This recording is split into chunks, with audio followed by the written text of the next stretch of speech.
I'm Greg from Castle Cameras, and today we've got Steve from Sony. Hi. Welcome, Steve. Thank you very much. So I just want to ask you a few questions about all the cameras we've got in front of us here. Yeah. So first off, I want to ask you tell me more about the A9. Yeah. Well, the A9 is very much a new beast for us, as it were. We're entering into much higher end wildlife and sport photography areas, and for this there's been high demand for a very fast frame rate. This camera will actually do 20 frames per second. We've also been asked for a very quick autofocus. This has phase detection autofocus, which will give you 693 that's focus pretty points. impressive, isn't it? Yeah. So it covers 93% of the frame as well. So you can be very specific with fine tuning your focus, and of course the tracking element of this model is fantastic. So I urge anyone who wants to have a go to pop down today and get hands on. Excellent. So who is this camera aimed at? Yeah, sure. So those people perhaps who've used DSLRs for their wildlife for many years, perhaps want a lighter, smaller system. And of course the versatility of the A9 is that it can of course use Canon lenses. Much has been written about this in terms of performance, and it's fantastic. Obviously we want people to use the Sony lenses, but we also understand people have an existing portfolio of lenses that they may want to first of all try and see if it's going to work, and that's the benefit of these days, is they can come down to do that. You can of course use a multitude of different adapters, from Metabones to Sigma's MC11. Yeah. And I know we did a big test of the MC11 install sort of last Fantastic. year, and we saw how amazingly that worked on the A7R2 and the A6300. Yeah.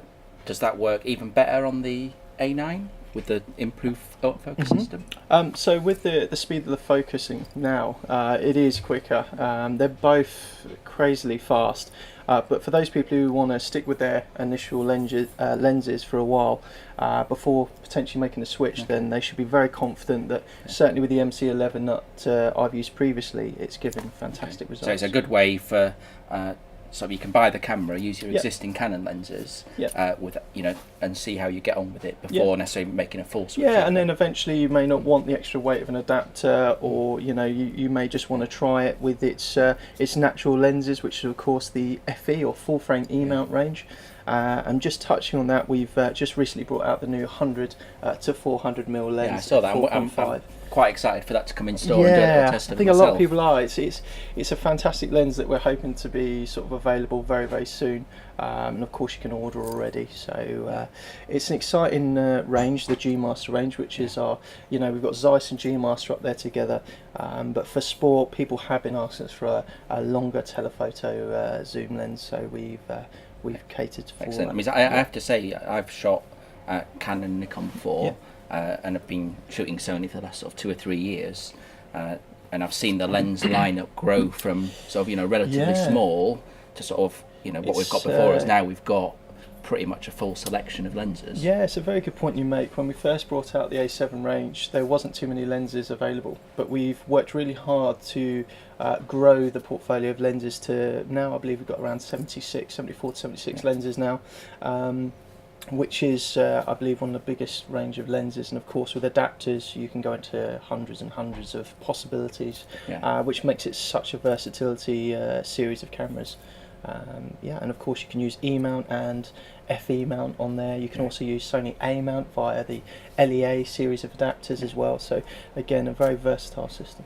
Excellent, thanks Steve. No worries. So I asked a few of our customers and things if they've got any questions, and I have to say, my Facebook feed this week's been absolutely full of people getting rid of their Nikon and Canon stuff and picking up A9. So it seems to be very, very well received by the photographers I know. So some of the questions they've asked are there are a lot of them aren't so much questions as can you do sort of this? Requests and things. No, it's good. It's good to hear the feedback from a variety of prosumer, amateur and professional users, and I think it's really good, because what people probably notice from attending large scale events such as photography show and things like that is that on the Sony stand you'll have actual engineers flown in from Japan who actually take physical part in building these cameras. We don't hire people just for the weekend to come in and do a bit on the stand. It's actual people who build the cameras or sell the cameras or market the cameras, people who all have a very close affinity to how the system is sold and marketed and built even. And so for that reason, when we get the great feedback that we do at the shows and in situations like this, it really does go back to them, and it's fantastic to get the grassroots, true users feedback. Well, that's great to hear, because obviously sometimes you can feel that you're not being listened to as a customer or consumer. Yeah, absolutely. or I've been there myself with the models I've used in the past, and as fantastic as they were, I did feel like sometimes when I gave feedback to the store, it didn't really get to the place I'd hope it would do, and changes very rarely were made. And I think the thing with Sony is we're very keen to make sure we're delivering firmware updates that are truly going to improve the performance of your camera. So as our technology improves and we bring out perhaps a new model, we don't forget the people who've already bought into our system. And I think that's really something that and I've seen that myself. I think when I bought the A7 II initially, that didn't really support adapters. And then there was a firmware update that basically essentially added the support so that you could use a lot of third-party lenses. So it's great to see that Sony are listening to what people are saying, and for me the A9 is kind of the classic example of that. Of it's got a bigger battery, because battery life was something that people said about. It's got dual card slots, because a lot of people were saying they wanted sort of the in-camera backup. It's got a few more buttons, like a joystick and a touch screen. So. I mean, you're absolutely right in what you're saying. We've taken on board a lot of things, and as amazing as the previous models were, there were some things people would like to see on the new model, and hopefully we've addressed those dream wants that they would like, and it seems to be the A9's getting some great reviews. So So that kind of leads on to the next question of where next in terms of lenses. Can you tell us anything about that? Yeah, so for us, we're always growing the lens range, and over the last couple of months, we've brought out 2 a month. We've now got, and I'm not entirely certain, but we've got certainly one of the biggest lens ranges out there for full frame cameras now. The good thing for us is that we're listening to the focal lengths, or we believe we're doing our best to bring out the focal lengths that people are asking us for, certainly at the shows. The 100 to 400, of course, f4.5 is something that we were asked for, and they wanted absolute premium optics. I mean, again, it's for anyone to use, of course, but from the professional element, we've heard a lot about the requests of what they're expecting, and hopefully with the delivery of the 100 to 400 sort of mid-July, we're pretty keen that we've ticked those boxes. It's a fantastic lens, really superb. Other lenses, we've brought the 12 to 24mm out. I was trying that the other day, and it like, one thing that people like with wide angle lenses to do the sun stars. I was doing that because it was sunny, and they looked really amazing. And I was surprised there was so little flare on there as well for such a wide angle lens. Yeah, they've worked very hard to reduce the ghosting, the glaring, chromatic aberration. A lot of our lenses feature spherical elements as well, and we use a nano technology on a lot of our big tele lenses as well to reduce down any of the glare, etc. But again, talking about our top end lenses such as the G-Master, what makes them so special is we refine the surface layer to what we call a 0.01 microns, or 1,000 millimeters essentially. That seems pretty tiny. Yeah. I mean, what this means essentially is you're going to be getting almost as sharp on the peripheral as you are on the centre, which is not done by any other lens on the market that I'm aware of. And I mean, certainly for landscape photographers, people who do multi-crops to use the same image many times, perhaps they're using rule of thirds and it's right in the corner, etc. Then even on that peripheral, it's still going to remain lovely and sharp. I have to say, having used the 85 G Master and then the 12 to 24 and the 2470, pretty much across the frame, it's as sharp, wide open as stop down. Absolutely. So that's an amazing job you've done there in terms of giving high quality optics for these cameras. Yes, it's an impressive series of lenses. I mean, previously when I used, going back quite a few years now, when I used other brands, I'd have to buy 3 or 4 sometimes with that lens just to find a really sharp version. And I have got to say, whether I'm Sony rep or not, I'm bound to say things are good here, but of course, as a photographer as well, I need excellence for the wedding photography and the tutorials I take people on. You know, when we're sat down after a tutorial and we're going through Lightroom and looking at the amount of detail and the dynamic range we can draw back out of the shadow and highlight areas, having these lenses so sharp in the peripherals and allowing that beautiful sensor in these cameras to capture that much detail, they just work.